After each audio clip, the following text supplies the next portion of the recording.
Hello friends, tax filing school के इस video में आपका स्वागत है। न्यू टैक्स रिग्मे के हिसाब से ITR 1 कैसे फाइल किया जा सकता है उसका वीडियो ऑलरेडी हमने बनाया हुआ था। काफी लोग कमेंट कर रहे थे कि ओल्ड टैक्स रिग्मे के हिसाब से भी आप बता दो, तो इस वीडियो में हम ITR 1 फाइल करेंगे ओल्ड टैक्स रिग्मे के हिसाब से। ITR भरना बेहद ही आसान है। कुछ इंपॉर्टेंट पॉइंट्स है जिनका आपको ध्यान देना है ITR भरते समय, तो उनको भी हम इस वीडियो में डिस्कस करेंगे। सबसे पहले मैं आपको ये बताना चाहूंगा कि जब भी आप ITR फाइल करते हो पहले ही पता लगा लो कि आपके लिए ओल्ड टैक्स सिस्टम अच्छा है या न्यू टैक्स सिस्टम। जैसे कि हमारे पास ये कैलकुलेटर है, इसमें हमने अपना सैलरी डाला, अदर सोर्स का इनकम डाला, हाउस प्रॉपर्टी का इंटरेस्ट डाला, होम लोन का डिडक्शन डाला, तो इसने हमें बता दिया कि हमारे लिए ओल्ड टैक्स सिस्टम ज्यादा बेनिफिशियल है। यहाँ पर हमें अच्छा खासा रिफंड आ रहा है, जबकि न्यू टैक्स सिस्टम में हमें कम रिफंड आ रहा है। तो इस तरीके से आपको पहले ही पता लगा लेना है कि कौन सा टैक्स सिस्टम आपके लिए ज्यादा बेहतर है और उसके बाद ITR आपको भरना है। अब ITR 1 के लिए इस तरीके का कैलकुलेटर अगर आपको भी चाहिए तो इसका लिंक नीचे डिस्क्रिप्शन में मिल जाएगा, चेकआउट कर लीजिएगा। असेसमेंट ईयर 2025-26 और 26-27 दो कैलकुलेटर आपको इसमें मिल जाएंगे। एक बार कैलकुलेशन आपका जब हो जाए तब आपको जाना है इनकम टैक्स पोर्टल पर। इनकम टैक्स पोर्टल पर जब आ जाओ तो लॉगिन कर लो। देखिए यहाँ पर लॉगिन का बटन है, क्लिक करो, लॉगिन का पेज आ जाएगा। पैन नंबर और पासवर्ड का इस्तेमाल करके आप जल्दी से लॉगिन कर लो। लॉगिन करते ही इस तरीके से ITR फाइल करने का पेज आ जाता है, लेकिन ITR फाइल करने से पहले कुछ इंपॉर्टेंट डिटेल्स है जिनको हमें वेरीफाई करना है। तो हम पहले डैशबोर्ड पर जाएंगे। लॉगिन करते ही इस तरीके से डैशबोर्ड आ जाता है। ऊपर आपको AIS का ऑप्शन दिखाई दे जाता है, इस पर क्लिक करके आप अपने इनकम का डिटेल वेरीफाई कर लो। जो भी इनकम AIS या TIS में आपको दिखाई दे रहा है उसको वेरीफाई करना है, क्योंकि यही डिटेल आपके प्रीफिल्ड ITR में आएगा। यहाँ पर डिटेल इनकम्प्लीट या रॉन्ग होगा तो आपके ITR में भी रॉन्ग और इनकम्प्लीट डिटेल आ जाएगा। तो इनकम का डिटेल आपको जरूर वेरीफाई कर लेना है। इनकम का डिटेल वेरीफाई करने के बाद फिर से डैशबोर्ड पर आ जाना है। फिर आपको जाना है ई फाइल में, यहाँ पर इनकम टैक्स रिटर्न्स है और यहाँ पर आएंगे तो आपको फॉर्म 26AS का ऑप्शन दिखाई दे जाता है। इस पर क्लिक करके आप अपने TDS का डिटेल भी वेरीफाई कर लो। अगर आपका TDS डिडक्ट हुआ है तो 26AS में दिखाई दे जाएगा। आपको वेरीफाई करना है कि यहाँ पर कुछ रॉन्ग तो नहीं है, कुछ इनकम्प्लीट तो नहीं है। ध्यान देना है TDS का क्रेडिट मिलना बहुत ज्यादा जरूरी है, अदरवाइज आपका ITR फाइल तो हो जाएगा लेकिन आपको डिमांड नोटिस आ सकता है या आपका रिफंड का जो अमाउंट है वो कम दिखाई दे सकता है। इनकम और TDS का पूरा डिटेल चेक कर लो। उसके बाद डैशबोर्ड पर ही आपको देखिए यहाँ पर बैंक अकाउंट दिखाई दे रहा है, उसके बगल में अपडेट का बटन है, इस पर आपको क्लिक कर देना है। इस तरीके से माय बैंक अकाउंट का पेज आ जाएगा। जो भी बैंक अकाउंट आपने लिंक किया होगा यहाँ पर दिखाई दे जाएगा। अगर लिंक नहीं होगा तो कुछ नहीं दिखाई देगा। हमारे केस में एक बैंक अकाउंट हमने लिंक किया हुआ है और लिंक होने के साथ साथ वैलिडेटेड भी होना चाहिए, एलिजिबल फॉर रिफंड भी होना चाहिए, ठीक है, ताकि आपका ITR आसानी से फाइल हो जाए और रिफंड भी आपके बैंक खाते में आ जाए। बैंक अकाउंट एक बार वेरीफाई कर लो तो डैशबोर्ड पर जब आओगे तो यहाँ पर आपको मोबाइल नंबर, ईमेल ID भी दिखाई देता है। आपको चेक कर लेना है कि ये आपका एक्टिव मोबाइल नंबर और ईमेल ID है। अगर यहाँ पर किसी दूसरे का है या एक्टिव नहीं है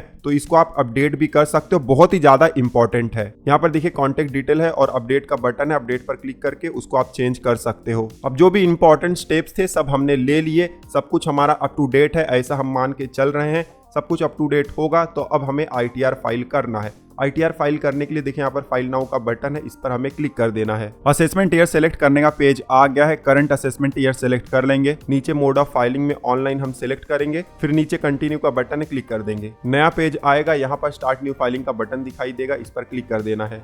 अब असेसी सेलेक्ट करने का पेज आ जाता है। इंडिविजुअल आपको सेलेक्ट करना है, वैसे तो ये ऑटोमेटिकली सिलेक्टेड होता है, ठीक है। सेलेक्ट करने के बाद नीचे कंटिन्यू का बटन है, क्लिक कर दो। अब ITR फॉर्म हमें सेलेक्ट करना है, ITR 1।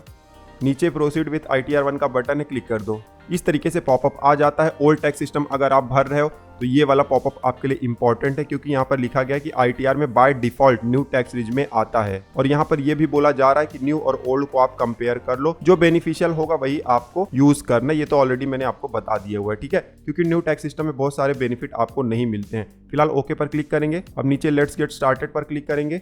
इस पेज पर हमें रीजन सेलेक्ट करना है क्यों हम ITR फाइल कर रहे हैं। हमारा जो टैक्सेबल इनकम है बेसिक एग्जम्पशन लिमिट से ज्यादा है, तो पहला वाला ऑप्शन हम चूज करेंगे। आप पढ़ लीजिएगा, जो भी आपके लिए एप्लीकेबल होगा सेलेक्ट कर लीजिएगा। सेलेक्ट करने के बाद नीचे कंटिन्यू का बटन है, क्लिक कर देना है। क्लिक करते अब इस तरीके से पॉपअप आ जाता है। यहाँ पर लिखा गया है कि बहुत सारा डेटा ITR में प्रीफिल्ड होगा, लेकिन आपको उसको वेरीफाई भी कर लेना है कि सही है या नहीं। फिलहाल ओके पर क्लिक कर देंगे। रिटर्न समरी का इस तरीके से पेज आ जाता है। थोड़ा सा नीचे आएंगे। अब आप यहाँ पर देख सकते हो बहुत सारे टैब आपको दिखाई दे रहे हैं। वन बाय वन हमें इन सबको भरना है। सबसे पहले पर्सनल इन्फॉर्मेशन का टैब दिखाई देता है, इस पर हम क्लिक कर देंगे। पर्सनल इन्फॉर्मेशन के पेज पर आपको बेसिक डिटेल दिखाई देता है, जैसे कि प्रोफाइल डिटेल, कॉन्टेक्ट डिटेल, थोड़ा सा नीचे आएंगे तो नेचर ऑफ एम्प्लॉयमेंट का ड्रॉप डाउन दिखाई देता है। जो भी टाइप का आपका एम्प्लॉयमेंट होगा वो आपको सिलेक्ट कर लेना है। गवर्नमेंट एम्प्लॉय है, पेंशनर है, स्टेट गवर्नमेंट एम्प्लॉय है, अगर प्राइवेट सेक्टर एम्प्लॉय है हमारे जैसे तो अदर्स आपको सिलेक्ट करना है। उसके बाद फाइलिंग सेक्शन 139(1) ऑटोमेटिकली यहाँ पर सिलेक्टेड है। नीचे आएंगे, नया टैक्स सिस्टम चुनना है या पुराना। अगर नया टैक्स सिस्टम चुनना है तो नो पर क्लिक करना होगा, पुराना टैक्स सिस्टम चुनना है तो यस पर क्लिक करना है। उसके बाद नीचे आएंगे, बैंक डिटेल का रो दिखाई देता है, क्लिक कर देना है। यहाँ पर जो हमारा बैंक अकाउंट लिंक है, वैलिडेटेड है, वो दिखाई दे रहा है। अगर आपका लिंक और वैलिडेटेड नहीं होगा तब यहाँ पर दिखाई नहीं देगा, ठीक है। ध्यान देना, कम से कम एक बैंक अकाउंट यहाँ पर वैलिडेटेड वाला दिखाई देना ही चाहिए, ठीक है। अब सारा डिटेल आप चेक कर लो तो नीचे कंफर्म का बटन है यहाँ पर, उस पर क्लिक कर दो। फिर से रिटर्न समरी के पेज पर आ गए हैं। पर्सनल इन्फॉर्मेशन हमारा कंफर्म हो गया, मतलब कंप्लीट हो गया। अब नीचे आएंगे, ग्रॉस टोटल इनकम का टैब है, इस पर क्लिक करेंगे। ग्रॉस टोटल इनकम का पेज आ गया है। यहाँ पर हमें इनकम का डिटेल दिखाना होता है। सबसे ऊपर इनकम फ्रॉम सैलरी है। हमारे फॉर्म नंबर 16 से डेटा यहाँ पर ऑटोमेटिकली आ जाता है।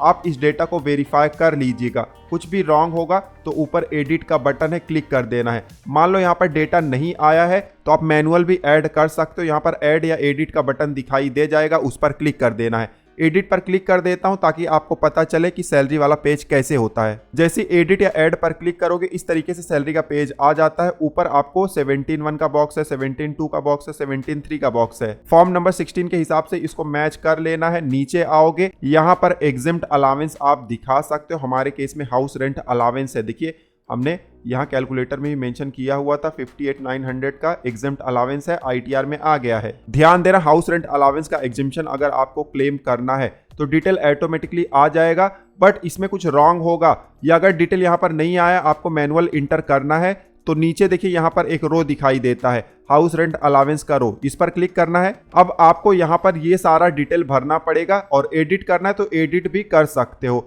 बहुत सारा डिटेल अब आपको ओल्ड टैक्स सिस्टम में भरना पड़ेगा क्योंकि गवर्नमेंट ने इस बार ITR में बहुत ज्यादा चेंजेस कर दिए हैं। अब इस रो में आप जो भी डिटेल इंटर करते हो, यहाँ पर जो फाइनल अमाउंट आता है वही आपको ऊपर दिखाई दे जाएगा। यहाँ पर मैनुअल एंट्री नहीं कर सकते हो, एंट्री आपको इस वाले रो में करना है, ठीक है। हमारे केस में कुछ भी एडिट नहीं करना, बिल्कुल सही डेटा है, इसको मिनिमाइज कर देंगे। उसके अलावा दूसरा कोई एग्जेम्प्ट अलावेंस है तो ऐड अनदर पर क्लिक कर दो और उसके बाद ड्रॉप डाउन है, सिलेक्ट करो। यहाँ पर देखिए बहुत सारे ऑप्शन है, जो भी आपके लिए एप्लीकेबल होगा सिलेक्ट कर लेना है और उसके बाद आपको उसका अमाउंट इंटर कर देना है। हमारे केस में सिर्फ हाउस रेंट अलावेंस ही है तो बस उसको ही इंटर करेंगे, बाकी हम छोड़ देंगे। नीचे आएंगे, यहाँ पर डिडक्शन वगैरह का क्लेम आपको दिखाई दे जाता है। प्रोफेशनल टैक्स भी हमारे केस में ऑटोमेटिकली आ गया है, आपके केस में होगा, नहीं आया होगा तो मैनुअल भी एंट्री कर सकते हो, ठीक है। ध्यान देना, ओल्ड टैक्स सिस्टम में आपको सिर्फ 50,000 तक का डिडक्शन मिलता है, स्टैंडर्ड डिडक्शन। न्यू में 75,000 मिलता है, ठीक है। डिटेल सारा भर दो या अपडेट कर दो तो उसके बाद नीचे सेव का बटन है, इस पर क्लिक कर देना है। अब इनकम फ्रॉम सैलरी हमारा हो गया है, जो टैक्सेबल सैलरी है उसका अमाउंट हमें यहाँ पर दिखाई दे रहा है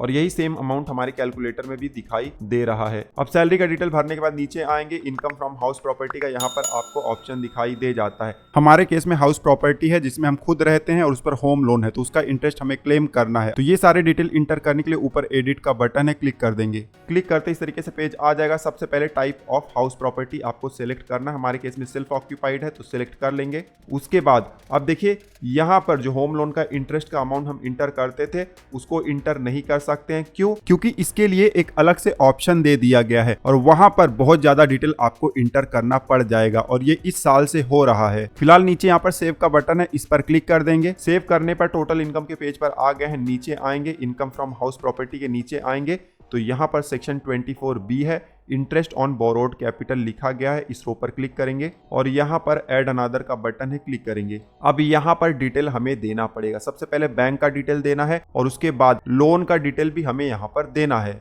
हमारे केस में देखिए होम लोन का इंटरेस्ट है हाउस प्रॉपर्टी पर 1,75,000 का। एक चीज यहाँ पर बताना चाहूंगा, हमारा जो डेटा आपको दिखाई दे रहा है ये डेमो डेटा है, इसीलिए सब कुछ राउंड फिगर में है। लेकिन जब आप ITR भरोगे तो आपको अपने डॉक्यूमेंट के हिसाब से अमाउंट इंटर करना है। अब जल्दी से डिटेल इंटर कर देते हैं। सबसे पहले हमें ये मेंशन करना है कि बैंक है या दूसरा इंस्टीट्यूशन। उसके बाद उसका नाम इंटर करना है। नीचे आएंगे तो यहाँ पर जो लोन अकाउंट नंबर होता है वो मेंशन करना है। फिर किस तारीख को हमारा लोन सैंक्शन हुआ है वो मेंशन करना है। कितने अमाउंट का लोन सैंक्शन हुआ था वो मेंशन करना है और 31 2025 तक लोन कितना आउटस्टैंडिंग था वो भी मेंशन करना है। और आखिरी में आकर जो इंटरेस्ट हमने पे किया हुआ है साल में वो हमें मेंशन करना है, जिसका बेनिफिट हमें मिलने वाला है। तो यहाँ पर सारा डिटेल हमने भर दिया हुआ है। उसके बाद सेव का बटन है, क्लिक कर देंगे। जब क्लिक करेंगे टोटल इनकम के पेज पर आ गए हैं। अब नीचे आएंगे इनकम फ्रॉम हाउस प्रॉपर्टी में, देखिए यहाँ पर सेल्फ ऑक्यूपाइड आ गया है और interest payable on borrowed capital हमें दिखाई दे रहा है 175। इसका बेनिफिट हमें मिल जाएगा, ठीक है। तो इस तरीके से आपको भरना होगा। अब नीचे आएंगे, सेक्शन 24B भी कंप्लीट हो गया है और नीचे आएंगे इनकम फ्रॉम अदर सोर्स है, इस पर क्लिक करेंगे। यहाँ पर प्रीफिल्ड डेटा आया हुआ है डिविडेंड का 77 रुपीज, लेकिन हमारे केस में थोड़ा सा ज्यादा है। Income from saving bank account है और डिविडेंड भी है 84 रुपीज का। तो यहाँ पर रॉन्ग अमाउंट आ रहा है, पहले तो इसको सही कर देंगे। 77 को हटाकर 84 करेंगे। सही करने के लिए देखिए कोई भी हो, डिविडेंड हो या इंटरेस्ट हो, यहाँ पर कोई प्रीफिल्ड इनकम दिखाई दे रहा है, उसको सही करना है तो सिलेक्ट कर लो और एडिट का बटन है, क्लिक कर दो। अब यहाँ पर 84 हमें लिख देना है। एक चीज का ध्यान दीजिएगा, डिविडेंड जब भी आप इंटर करने जाओगे तो आपको क्वार्टरली ब्रेकअप देना होता है। ये देखिए पीरियड दिया गया है, कौन से पीरियड में कितना डिविडेंड रिसीव हुआ है आपको मेंशन करना होता है, ठीक है। अमाउंट हमने अपडेट कर दिया। अब नीचे सेव का बटन है, क्लिक कर देंगे। फिर से टोटल इनकम के पेज पर आ गए हैं। नीचे आएंगे, अदर सोर्स में जाएंगे, डिविडेंड हमने अपडेट कर दिया। अब जो इंटरेस्ट मिला हुआ है सेविंग बैंक अकाउंट से उसको भी इंटर करेंगे। नया एंट्री करने के लिए ऐड अनदर पर क्लिक करो।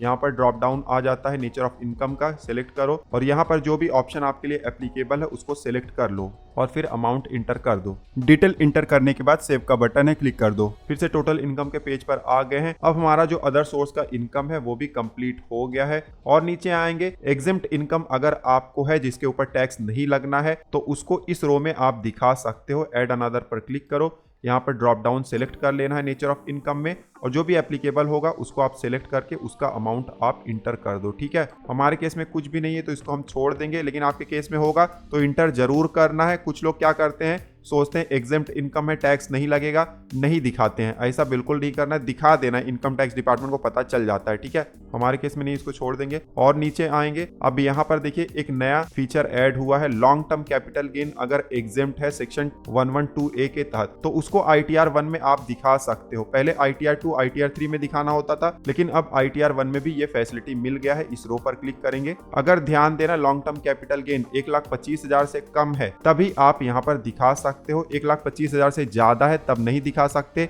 या आपको लॉस है तब भी आप नहीं दिखा सकते हो, ठीक है। हमारे केस में छोटा सा लॉन्ग टर्म कैपिटल गेन का अमाउंट है जो कि एग्जेम्प्ट है, हमने दिखा दिया।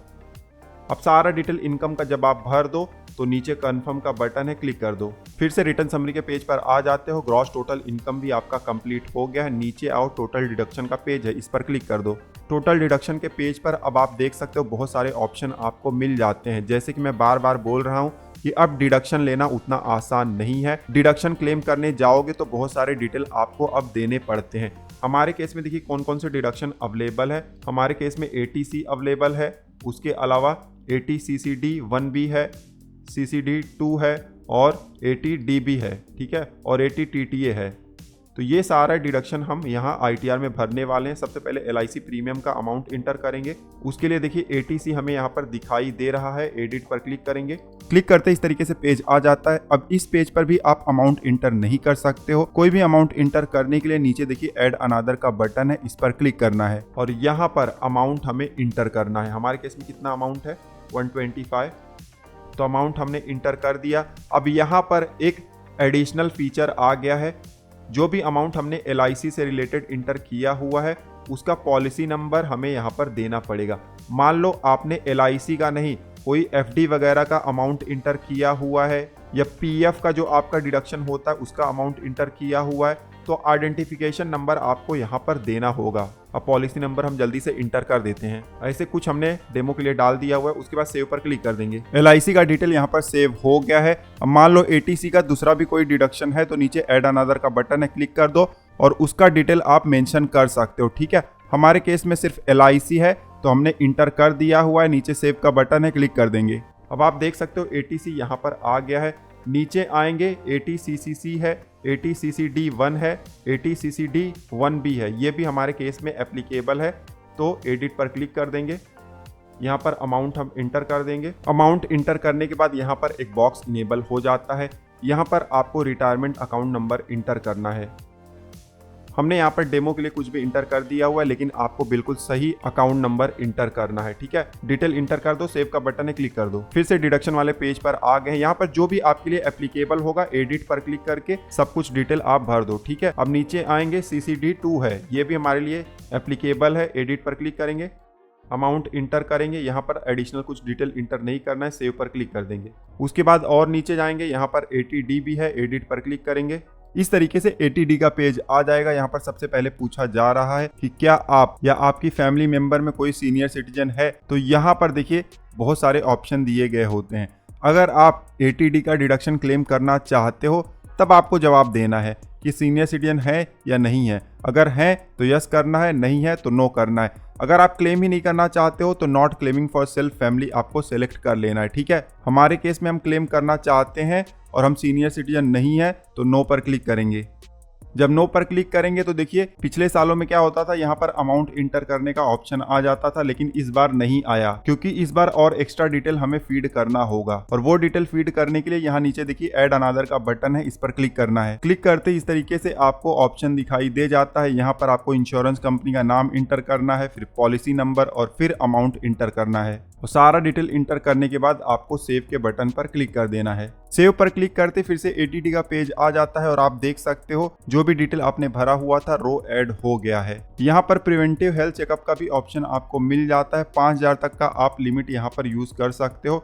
ध्यान देना है जो टोटल अमाउंट होता है नॉन सीनियर सिटीजन वाले केस में वो 25,000 का होता है 80D में। सीनियर सिटीजन है तो 50,000। उसके अलावा देखिए यहाँ पर पेरेंट्स के लिए भी ऑप्शन दिया गया है। हम पेरेंट्स के लिए क्लेम नहीं कर रहे हैं तो इसलिए not claiming for parents select करेंगे। बट अगर आप क्लेम करना चाहते हो तो आपको सवाल का जवाब देना है कि पेरेंट्स सीनियर सिटीजन है या नहीं।